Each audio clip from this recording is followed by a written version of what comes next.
The heavy silence of the house pressed in on Max as he quietly turned the key in the side door lock just past 1 a.m. The click echoed unnaturally loud in the dead of night. He'd expected exhaustion after the flight back from New York. The unexpected last-minute seat, a small miracle after closing the deal that would change his life. Instead, adrenaline surged, icy and sharp, obliterating fatigue. It wasn't the long cab ride or the lingering gin and tonic causing the tremor in his hand. It was the gleaming, out-of-place gold Mercedes parked arrogantly in his driveway, nudged possessively close to the garage door on his side. He hadn't called Camilla. Third on the wait list, the odds had seemed slim. Now, standing in the narrow passage between the garage and the kitchen, the air thick with a stillness that felt wrong, he wished he hadn't made the flight. Every nerve ending screamed. He tried to conjure innocent explanations, a friend staying over, a forgotten arrangement. But his gut churned with a certainty that felt like swallowing acid. He slipped off his loafers, the expensive leather sighing softly on the cool tile of the utility room floor. Moving with a predatory quietness he didn't know he possessed, Max padded through the familiar darkness of the kitchen. Moonlight slanted through the window over the sink, catching the edge of the granite countertop, illuminating the path towards the main staircase. The house felt alien, violated. Each step on the plush runner of the stairs was deliberate, soundless. He held his breath, listening. Nothing but the rhythmic hum of the refrigerator downstairs, and a faint, almost imperceptible sound from upstairs, a low, guttural rumble, snoring, but not Camilla's usual soft, almost purring snore that he'd always found endearing, a sign of her deep, trusting sleep beside him. This was different, deeper, masculine. The door to their master bedroom was ajar, just a crack, leaking a sliver of dim light from the bedside lamp Camilla always left on. He paused, his heart hammering against his ribs like a trapped bird. The rage, a cold, coiling thing, began to unfurl in his belly, replacing the initial shock. He pushed the door open slowly, inch by agonizing inch. The scene hit him like a physical blow, sucking the air from his lungs. His vision tunneled. Camilla lay sprawled on her side of the king-sized bed, sheets tangled around her waist, her bare back exposed. One arm was flung possessively across the chest of a man sleeping soundly beside her. In their bed, the man was large, without clothes, a slight smug smile playing on his lips even in sleep. Max recognized him instantly from a charity gala months ago.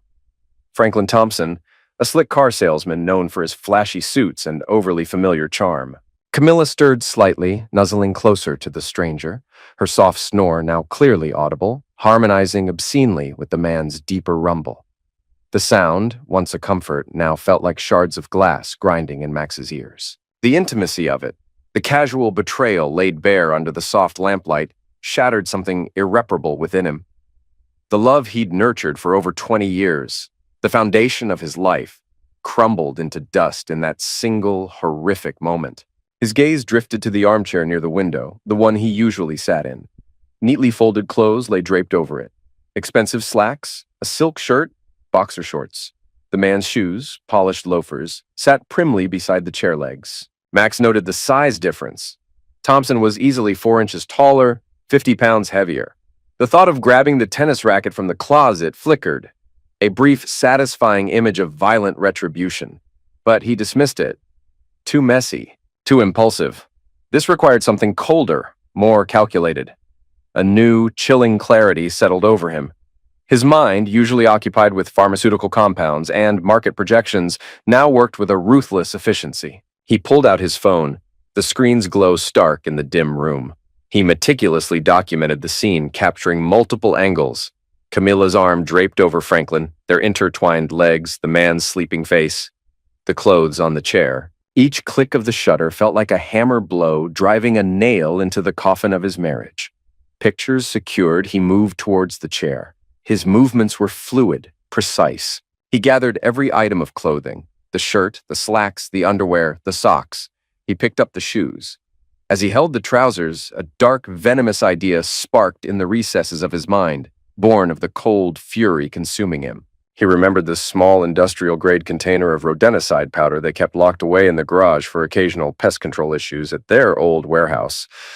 Potent, fast-acting. He'd brought some home ages ago and forgotten about it. Holding the bundle, he crept back out of the bedroom, pulling the door almost shut behind him.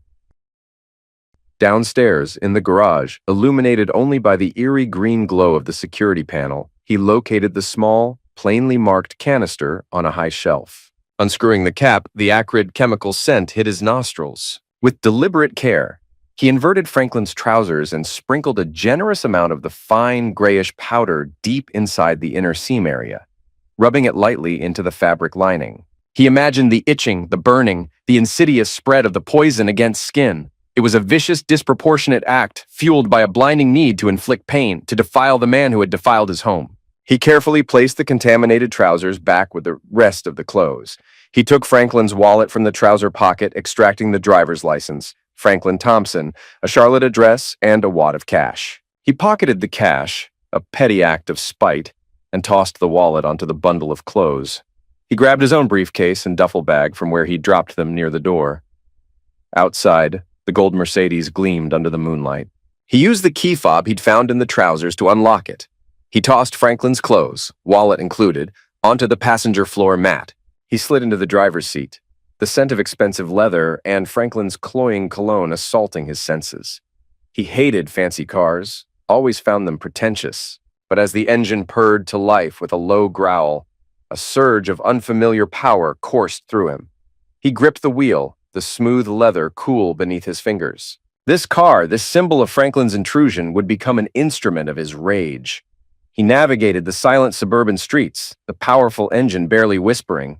He drove for nearly an hour, heading west, away from the city, towards the dense woods bordering the old quarry lake. The farther he drove, the calmer he became, the cold resolve solidifying. He found a deserted access road, overgrown and barely navigable, that led down a steep embankment toward the water's edge. The lake lay still and black under the moonless sky, a perfect abyss. He stopped the car, meters from the drop-off, the headlights cutting through the darkness, illuminating the skeletal branches of bare trees. He got out, leaving the engine running, the driver's door ajar. He walked to the front of the Mercedes, placing his hands flat on the hood. He took a deep, steadying breath, the damp, earthy smell of the woods filling his lungs. Then, with a surge of calculated force, he pushed. The heavy car resisted for a moment, then lurched forward. He shifted his weight, shoving harder. The tires spun on the loose gravel, catching, and the Mercedes rolled towards the edge. Max stepped back, watching dispassionately.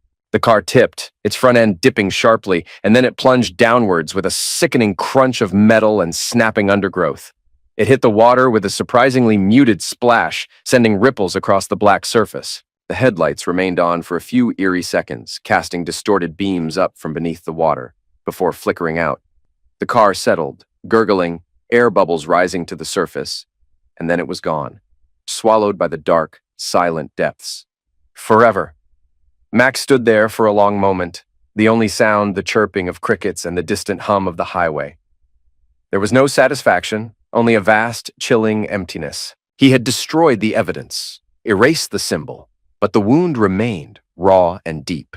He turned and began the long walk back towards the main road, a man adrift, propelled only by the lingering chill of his own vengeance. The pre-dawn chill seeped into Max's bones as he walked along the shoulder of the deserted county road. The sky was beginning to lighten in the east, painting the horizon in bruised shades of purple and gray. After nearly an hour, the distant rumble of an approaching engine grew louder. Headlights appeared, cutting through the gloom. Max stepped closer to the asphalt, raising his hand, adopting the posture of a weary traveler, not a man who had just committed grand theft auto and disposed of the evidence in a lake. A beat-up pickup truck, rattling and sputtering, slowed down. The driver, a grizzled man in overalls with eyes narrowed in suspicion, leaned across the passenger seat. "Trouble?" his voice rasped. "Car trouble back there," Max lied smoothly, gesturing vaguely behind him. Engine died. "Cell's got no service out here. Heading towards Charlotte." The man scrutinized him for a long moment, taking in Max's rumpled suit from the day before, incongruous in this rural setting. "Bit fancy for these parts," he grunted, but seemed to decide Max wasn't an immediate threat. "Hop in, going as far as the junction." Max murmured his thanks, tossing his briefcase and duffel onto the floor and sliding onto the cracked vinyl seat. The cab smelled of stale cigarette smoke and motor oil. They drove in silence, the rising sun casting long shadows across the fields. At the highway junction, Max thanked the driver again and got out, watching the pickup rattle away. He was still miles from anywhere useful, but civilization felt closer. He pulled out his phone. Service bars appeared. He checked the address on Franklin Thompson's license again, then called a ride-sharing service. 20 minutes later, a nondescript sedan pulled up. Max gave the driver Franklin's address. As they drove towards the upscale Charlotte suburb, Max felt a grim sense of purpose solidify. He wasn't done yet. Franklin's humiliation wouldn't be complete until his carefully constructed life imploded. He arrived at the Thompson residence shortly after 7 a.m. It was a large, pristine colonial, the lawn perfectly manicured. A small pink bicycle lay abandoned near the garage, a stark symbol of the domesticity Max was about to shatter. He walked up the brick pathway, Franklin's driver's license held casually in his hand. He rang the doorbell. After a moment, the door opened a crack, revealing a young woman with tired eyes and hair hastily pulled back. She looked to be in her late 30s, attractive but clearly frazzled by the early morning rush. Max recognized her vaguely as Franklin's wife, Molly. Before she could speak, Max held up the license so she could see the picture and name, then gestured towards the empty space in the driveway where the gold Mercedes should have been. "I believe your husband left his car." Molly's eyes widened in confusion, then narrowed in sudden fear. She slammed the door shut. Max heard frantic scrabbling sounds from inside, then the door opened again, wider this time. Molly stood there, pale but resolute, holding her cell phone aloft. "I have emergency dialed," she said, her voice trembling slightly but firm. "One press and they send someone. You tell me my husband is okay right now, or I swear." Max met her gaze steadily, his expression carefully neutral, projecting concern, not menace. "Ma'am, your husband is physically fine, as far as I know. But I have photographs on my phone. Taken less than 6 hours ago, of your husband, without clothes, asleep in my bed with my wife." He paused, letting the words sink in. "He left his car, his clothes, his wallet at my house. I'm just trying to figure out what to do next." "If you want to call emergency, please do. I'll wait right here." Molly stared at him, her face crumpling as the horrific implications dawned. The fight seemed to drain out of her. From deeper inside the house, a child's voice called out, "Mommy, is breakfast ready?" Molly flinched. "Wait here," she whispered, her voice choked. She turned and hurried back towards the kitchen. Max heard muffled voices, her soothing tones, the high-pitched chatter of children. She returned a few minutes later, looking utterly defeated. I have to get the kids to school," she said numbly. "He told me he was in Atlanta overnight. A business trip." She gestured vaguely towards the living room. "You can wait inside." "I trust you more than him right now, God help me." She handed him a mug. "Coffee, black, it's all I've got made." Max stepped inside. The house smelled of toast and laundry detergent. He sat stiffly on an antique sofa as Molly marshaled 2 young children, a boy and a girl, through the hallway, backpacks bouncing. She introduced Max curtly as a friend of Daddy's having car trouble and ushered them out the front door. Max sat alone in the perfect, silent house, sipping the lukewarm coffee. It tasted bitter. He considered calling his lawyer, his secretary, but decided against it. He just sat, letting the quiet press in, the reality of his shattered life settling heavily upon him. Molly returned about 40 minutes later. She'd clearly made an effort, hair combed, a touch of lipstick, but her eyes were red-rimmed and haunted.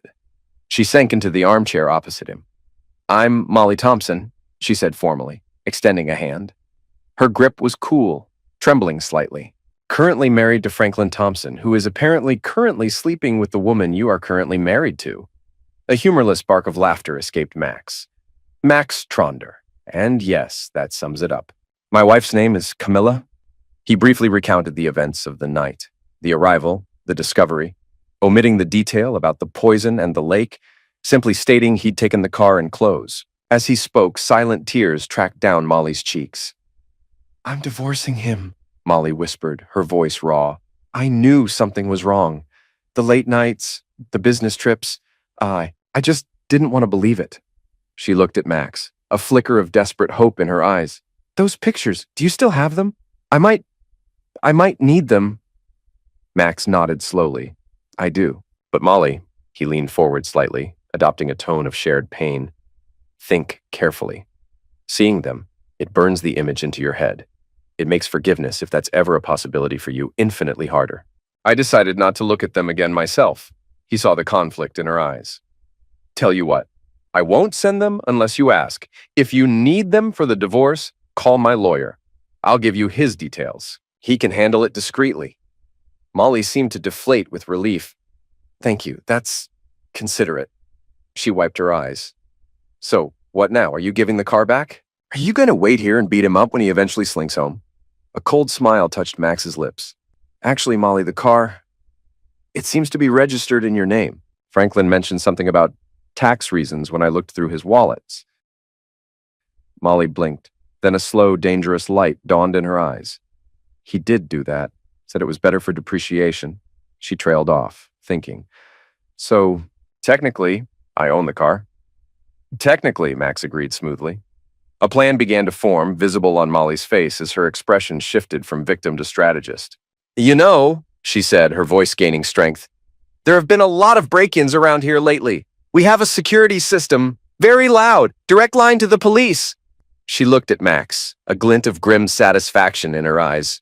And we keep a spare key hidden under a rock in the backyard. If that key were to go missing, and Franklin comes home expecting to get in. Max leaned back, allowing himself a small, predatory smile. He saw exactly where this was going. He might get desperate, especially dressed in... He paused, remembering the ridiculous outfit Camilla would likely provide. Whatever my wife can find for him. And if the alarm was set to instant alert, Molly continued, the pieces clicking into place. And the police were perhaps alerted to suspicious activity in the neighborhood earlier today. He could find himself in a rather embarrassing situation, Max finished. Molly Thompson, you are a remarkable woman. Just a woman fed up with being lied to, she corrected, though a faint flush colored her cheeks. You should go. Keep the car for now. I'll misplace the key and set the alarm. He usually gets back from his trips around lunchtime. I think I'll take the kids to the park this afternoon. Give him plenty of time. Call me when you want the car back, or if there are developments, Max said, standing up. He gave her the contact information for Anna Reinhardt, the divorce lawyer Fred had recommended. As Max drove away in the gold Mercedes, leaving Molly to set the trap, he felt a sliver of dark satisfaction. Franklin Thompson was about to have a very, very bad day, and Max had helped make it happen. Franklin Thompson felt like warmed-over garbage. The cheap motel mattress had done nothing for his back, and the lingering guilt mixed unpleasantly with the remnants of last night's wine. Camilla had been distant, tense, practically shoving him out of her car when she dropped him off near his house around noon. She'd managed to find him some of Max's old, ridiculously ill-fitting clothes, faded sweatpants cinched tight with a piece of rope, and a stretched-out sweatshirt that smelled faintly of mothballs. He looked like a homeless clown. He trudged up his own pristine brick pathway, feeling exposed and ridiculous. He prayed Molly was home, that he could somehow smooth things over, concoct a plausible lie. But the house had a closed-off, silent air. He tried the front door, locked. Of course. Heart sinking, Franklin hurried around the back, heading for the decorative landscaping rock near the patio where they kept the spare key. He scrabbled underneath it, empty. The rough stone scraped his knuckles. Crap, he muttered, panic starting to bubble in his chest. He peered through the back windows. The house was dark, curtains drawn. He tried the back door, rattling the handle uselessly. Locked tight, he was locked out of his own home, dressed like a buffoon, with no car, no wallet, and a wife who probably knew everything by now thanks to that bastard Tronder. He imagined Max showing her the pictures, gloating. Fury warred with desperation. He had to get inside, get changed, call his dealership, figure out how to salvage this mess. His eyes landed on the large window of the family room. It seemed like the easiest point of entry. He scanned the backyard for something to break it with. A thick, dead branch lay near the oak tree. Perfect. He picked it up, weighing it in his hand. He glanced around nervously. No neighbors in sight. He needed to be quick. Remembering he was barefoot inside flimsy motel slippers, he dragged two heavy wrought iron patio chairs over to the window, positioning them strategically.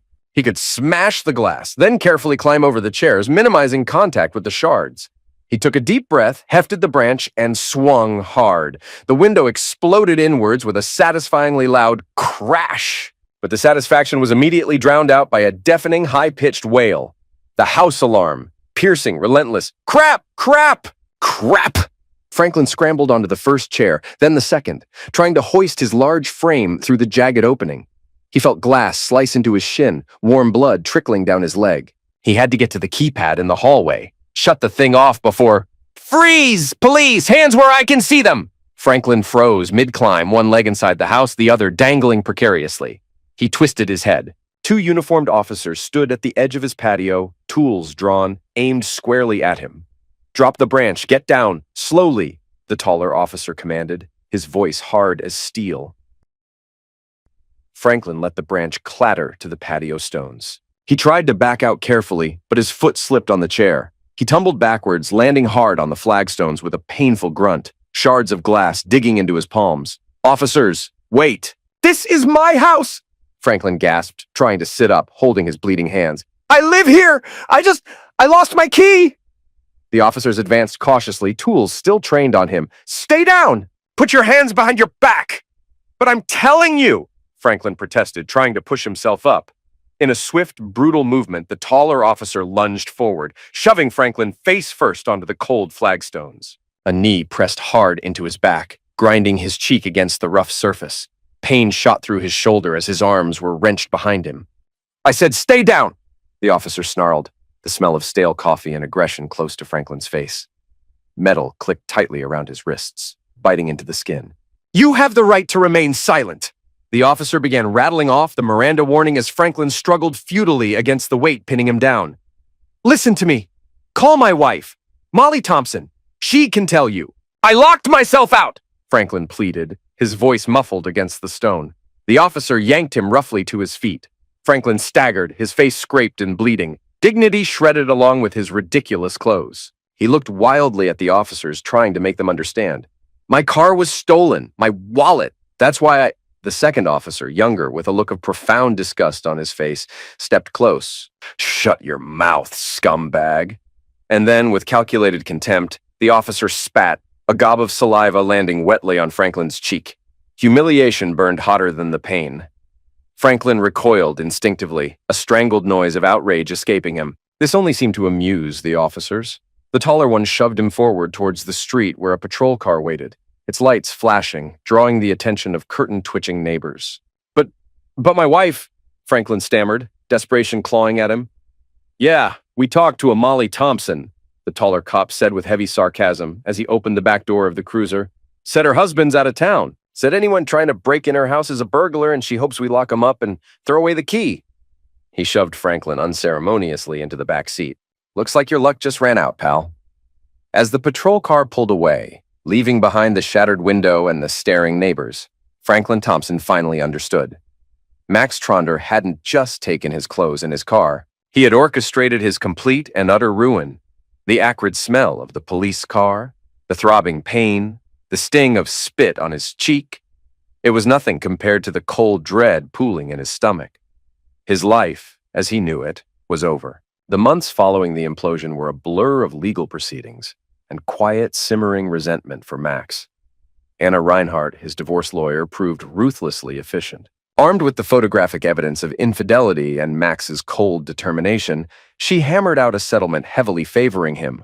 The pharmaceutical company sale had finalized, netting Max millions. Since the company predated the marriage, those funds were legally his separate property, untouchable by Camila. Their marital home, tainted by the betrayal, was sold quickly.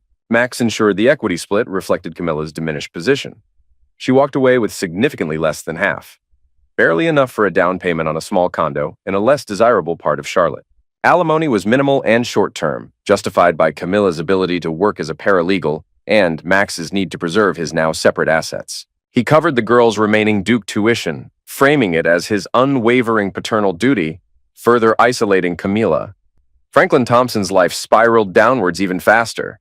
The breaking and entering charge was eventually reduced, but the resisting arrest charge stuck. Combined with the public humiliation, his affair becoming dealership gossip and Molly's swift, merciless divorce filing, aided pro bono by her own brother, a lawyer disgusted by Franklin's behavior, his reputation was shredded. Fired from the Mercedes dealership, he struggled to find comparable work. Molly got the house, primary custody, and substantial child support. Franklin ended up in a cramped apartment, his flashy lifestyle replaced by mounting debt and crippling regret. The lingering, inexplicable rash from the poisoned trousers served as a constant, agonizing reminder of his folly. Camilla, adrift and ostracized by many former friends, clung to her paralegal job. She saw her daughters sporadically, the interactions strained. The girls, loyal to Max, who painted himself as the stoic victim, treated her with a pained politeness that cut deeper than anger. Almost a year after the discovery, Max decided it was time for another final revelation. He arranged dinner with Jane and Joan at an upscale restaurant in Charlotte during their fall break. He was casually dressed but radiated a new, hard-edged confidence. He'd spent the past year meticulously rebuilding his life, focusing on fitness, traveling, and ensuring his financial dominance. They made small talk through appetizers, the girls recounting college anecdotes, Max listening with detached interest. Then, as the main courses arrived, Max leaned forward, his expression unreadable. "Girls," he began, his voice calm, almost conversational. "There's something else you need to know. Something I found out recently. It concerns your mother, and me." "And you?" Jane and Joan exchanged uneasy glances. "Dad? What is it?" Joan asked nervously. Max took a sip of his wine. "After the initial events, I had some routine medical tests done. And as part of that, purely by chance, some genetic markers came up. Things didn't quite align." He paused, letting the implication hang in the air. "So I pursued it. I had a private DNA test done, using samples I still had from your childhood, hair from your old hairbrushes, things like that." He looked directly at them, his eyes devoid of warmth. "The results were conclusive. There's zero probability that I am your biological father." The silence that followed was absolute, broken only by the distant clatter of cutlery from other tables. Jane's fork slipped from her fingers, hitting the plate with a sharp ping. Joan's face went deathly pale, her mouth opening and closing soundlessly. What are you saying?" Jane finally whispered, her voice trembling. "I'm saying," Max stated, his tone flat, factual, "that your mother was unfaithful not just recently, but long before Franklin Thompson. Years before. Likely around the time you were conceived." He didn't offer comfort, didn't soften the blow. He delivered the information like a final, irrefutable judgment. Tears welled in Joan's eyes, spilling silently down her cheeks. Jane stared at Max, shock warring with dawning horror and a terrible, unwanted understanding of her mother's past actions. The foundation of their identity, their family history, fractured in an instant. "Who?" Joan choked out. "Do you know who?" Max shook his head, a dismissive gesture. "No, and frankly, I have no interest in finding out. It doesn't change anything for me now. My relationship with you both remains unchanged in my eyes. I raised you. I consider you my daughters." He presented this as magnanimity, but the underlying message was clear. He was the constant, the reliable one, while their mother's betrayal ran deeper than they could have imagined. "But I felt you had the right to know the truth about your biological origins and about the extent of your mother's deceit." He watched them cry, his expression unchanging. He had delivered the final blow, cementing Camilla's isolation, ensuring his daughters, wounded and confused, would likely cling even tighter to him, the man they now knew had raised them despite not being their biological father. It was a cruel, calculated move, perfectly executed. The villain's checkmate. 1 year later, the grand ballroom of the Charlotte Plaza Hotel glittered under crystal chandeliers. White roses overflowed from tall vases, casting a fragrant scent over the elegantly dressed guests celebrating Jane's wedding. Max stood near the orchestra, looking impeccable in a tailored tuxedo. He radiated health and success, tanned from a recent sailing trip in the Mediterranean. On his arm was Isabella, a strikingly beautiful woman in her late 40s, with laughing eyes and an equally athletic build. A neurosurgeon he'd met climbing Kilimanjaro. They looked like a power couple, perfectly matched, drawing admiring glances. Joan, the maid of honor, stood nearby with her fiancé, chatting easily with her father and Isabella. Across the crowded room near a secondary entrance, Camilla hesitated. She looked diminished, thinner, lines of stress etched around her eyes and mouth. Her dress nice, but clearly off the rack, a stark contrast to the designer gown swirling around her. Beside her stood Carl, a portly, balding lawyer from her firm, his expression kind but slightly uncomfortable. Camilla clutched her small handbag, her knuckles white. Jane had invited her, a reluctant olive branch perhaps, but explicitly forbade her from bringing a +1 she didn't know. Yet, Camilla had brought Carl, a small act of defiance or perhaps desperation for support. She scanned the room, her eyes inevitably finding Max. Seeing him laughing, thriving, so effortlessly happy with another woman, sent a fresh wave of bitterness and grief through her. He hadn't aged. He looked revitalized, while she felt worn down, hollowed out by the past 2 years. The DNA revelation had been the final, devastating blow, explaining so much yet deepening the chasm between her and her daughters, between her and the life she'd irrevocably lost. Taking a shaky breath, Camilla plastered on a brittle smile and started towards the main reception area, Carl trailing uncertainly behind her. She exchanged brief, strained greetings with a few familiar faces, the polite smiles barely concealing the judgment in their eyes. Her target was Max. She didn't know what she needed. An acknowledgement? An argument? Just to disrupt the perfect picture he presented? As she approached, Max saw her coming. His smile tightened fractionally, his eyes turning cold. Isabella glanced from Max to Camilla, sensing the sudden tension. "Max," Camilla said, her voice louder than intended, cutting through the music and laughter. Several nearby guests turned to look. Max inclined his head slightly, his expression carefully neutral. "Camilla." "Carl!" He offered a curt nod to her companion. "Jane looks beautiful, doesn't she?" "Don't you patronize me, Max?" Camilla snapped, her control finally shattering.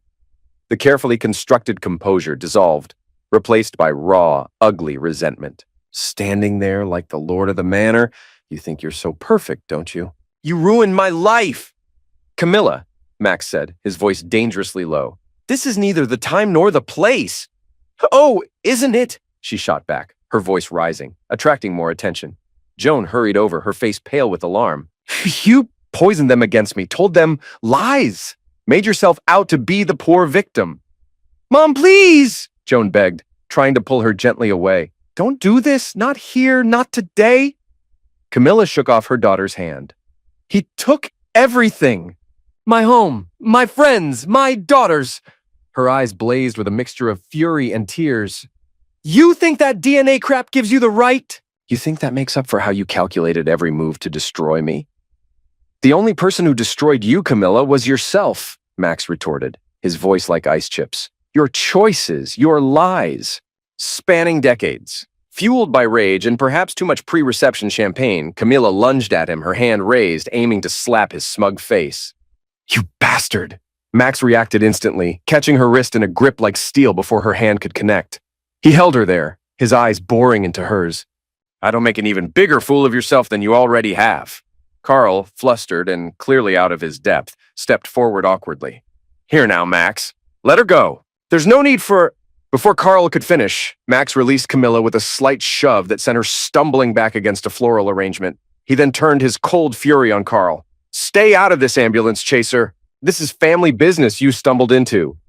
"Now see here!" Carl puffed himself up, trying to assert himself. "You can't treat her like—" It happened fast. Max didn't hesitate. He delivered a short, vicious slap across Carl's face. The sound cracked through the sudden hush that had fallen over the nearby guests. Carl staggered back, stunned, his hand flying to his cheek, a red mark blooming instantly. "I warned you," Max said, his voice lethally calm. Before Carl could react further, Max grabbed the front of his ill-fitting tuxedo jacket, spun him around, and shoved him hard towards the floor. Carl tripped over his own feet, sprawling onto the plush carpet with an undignified yelp. Max took a step towards him, planting a foot firmly in the center of his back, pinning him face down. It was a chilling echo of Franklin's humiliation, a demonstration of absolute dominance. Gasps rippled through the onlookers. Jane burst into tears. Joan stood frozen, horrified. Max looked down at the sputtering lawyer, then scanned the shocked faces around him, his expression utterly remorseless. He pulled out his phone, not dialing emergency, but the venue's internal security number he'd programmed earlier, just in case. "Security to the main ballroom," he said coolly into the phone. "We have 2 disruptive individuals who need to be removed immediately." He disconnected, stepping back from Carl, who was slowly, painfully pushing himself up, his face flushed with shame and fury. Camilla stood rigid, trembling, tears streaming down her face, utterly broken. Within moments, 2 burly security guards in black suits arrived, assessing the scene with practiced efficiency. Max gestured towards Camilla and the disheveled Carl. "These 2, escort them out. They're no longer welcome." The guards moved towards Camilla and Carl. Carl started to protest, but a firm hand on his arm and a low word from the guard silenced him. Camilla didn't resist. She seemed beyond fighting, beyond anything but numb despair. Head bowed, she allowed herself to be steered towards the exit, Carl stumbling miserably behind her. The ballroom doors swung shut behind them, leaving a stunned silence in their wake.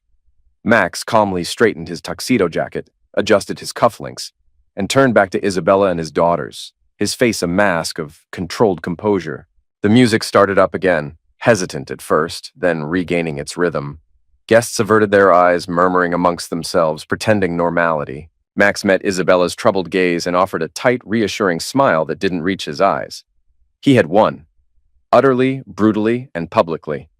The final act of his vengeance was complete, leaving nothing but wreckage in its path. He was the victor, standing tall amidst the ruins he himself had engineered. The story ended there, in the glittering ballroom, with the chilling finality of Max's cold, calculated triumph.